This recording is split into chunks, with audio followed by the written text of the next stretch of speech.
क्या अमेरिकी राष्ट्रपति डोनाल्ड ट्रंप ने दुनिया पर कंट्रोल का अपना फाइनल प्लान तैयार कर लिया है?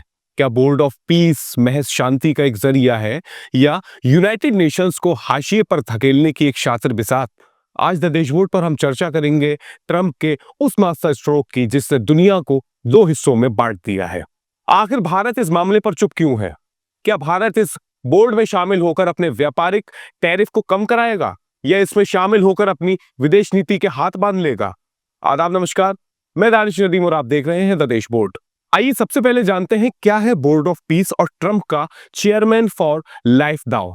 दावोस में चल रही वर्ल्ड इकोनॉमिक फोरम की बैठक के बीच ट्रंप ने बोर्ड ऑफ पीस का प्रस्ताव रखा है। इसका शुरुआती बहाना गाजा के पुनर्निर्माण और शांति का दिया गया है, लेकिन इस बोर्ड की संरचना और शर्तें चौंकाने वाली हैं। सबसे पहली शर्त है इसमें भारी भरकम फीस, यानी किसी भी देश को स्थायी सदस्य बनने के लिए $1 बिलियन यानी करीब 9,000 करोड़ रुपए देने होंगे। दूसरी शर्त है इसमें ट्रंप का एकाधिकार, यानी ट्रंप इसके आजीवन चेयरमैन होंगे। उन्हें हटाने के लिए बोर्ड के सभी सदस्यों की सर्वसम्मति चाहिए ही होगी। इसके बाद इसमें तीसरी शर्त है एक खास सिपहसालार। इस बोर्ड में जेरेड कुशनर, मार्को रूबियो और स्टीव विटकॉफ जैसे ट्रंप के कट्टर वफादार शामिल हैं।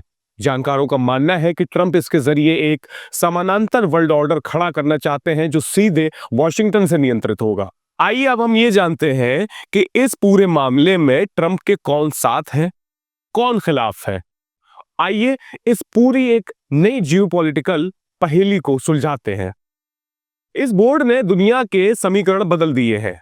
दावोस में अल्बानिया, हंगरी, इजराइल, कतर, सऊदी अरब और यहां तक कि पाकिस्तान ने भी इस पर हस्ताक्षर कर दिए हैं। वो देश जो यूएस से काफी दूरी पर पाए जाते हैं, जैसी जितनी यूरोपियन कंट्रीज हैं, फ्रांस, जर्मनी और ब्रिटेन जैसे बड़े यूरोपीय देश फिलहाल इससे बाहर है क्योंकि वे यूएन को कमजोर नहीं करना चाहते। अब हम इसमें जानते हैं कि इजराइल और पाकिस्तान का विरोधाभास क्या है। यह हैरान करने वाला है कि जिस बोर्ड में इजराइल है उसमें पाकिस्तान भी शामिल हो गया है। पाकिस्तान के भीतर इस फैसले को लेकर भारी घमासान मचा हुआ है। अब इस पूरे मामले के एक दूसरे पहलू जिसमें भारत का वेट एंड वॉच पॉलिसी और जो कश्मीर वाला जोखिम है, इसको किस तरीके से देखा जा रहा है, आइए इस पर बात करते हैं। 16 जनवरी को ट्रंप ने पीएम मोदी को भी इस ऐतिहासिक प्रयास में शामिल होने का न्योता भेजा। भारत ने अभी तक न हां कहा है न ना कहा है। भारत के सामने कई जटिल सवाल हैं, जिसमें पहला सवाल है कश्मीर और पाकिस्तान का मामला। अगर पाकिस्तान इस बोर्ड का हिस्सा है तो क्या कल को यह बोर्ड कश्मीर जैसे द्विपक्षीय मुद्दों में हस्तक्षेप करेगा या नहीं करेगा? दूसरा इसमें बड़ा मुद्दा है यूएन की विरासत। भारत संयुक्त राष्ट्र का संस्थापक सदस्य है और मल्टीलेटरलिज्म में यकीन रखता है।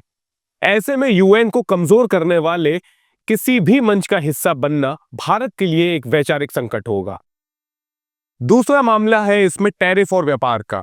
टैरिफ और व्यापार में कुछ एक्सपर्ट्स का मानना है कि यदि भारत शामिल होता है तो ट्रंप ट्रेड टैरिफ में राहत दे सकते हैं और गाजा के पुनर्निर्माण में भारतीय कंपनियों को बड़े कॉन्ट्रैक्ट मिल सकते हैं। पूर्व फॉरेन सेक्रेटरी कमल सिब्बल और विपक्षी नेताओं का मानना है कि भारत को इस कॉलोनियल माइंडसेट वाले बोर्ड से दूर रहना चाहिए। अब बात करते हैं 2026 की जनगणना पर। अब आपसे पूछे जाएंगे ये 33 सवाल, जिसमें अंतर्राष्ट्रीय हलचल के बीच देश के भीतर से एक बड़ी खबर सामने आई है। केंद्र सरकार ने जनगणना 2026 का नोटिफिकेशन जारी कर दिया है। ये 2 चरण में होगा, जिसमें पहला चरण 1 अप्रैल 2026 से शुरू होगा, जिसमें घरों की लिस्टिंग होगी, और दूसरा चरण 1 फरवरी 2027 से शुरू होगा, जिसमें आबादी की गिनती होगी। इसके बाद इस जनगणना की प्रोसेस में होनी है डिजिटल जनगणना। आपसे इंटरनेट, एलपीजी गैस और पीने के पानी जैसे 33 बुनियादी सवाल पूछे जाएंगे। आइए अब जानते हैं दक्षिण का किला और कांग्रेस के कोल्ड वॉर की पूरी कहानी। राजनीति के गलियारों में प्रधानमंत्री मोदी का दक्षिण दौरा और कांग्रेस के भीतर की हलचल भी चर्चा में है। आइए समझते हैं इसमें पीएम मोदी का क्या वार है।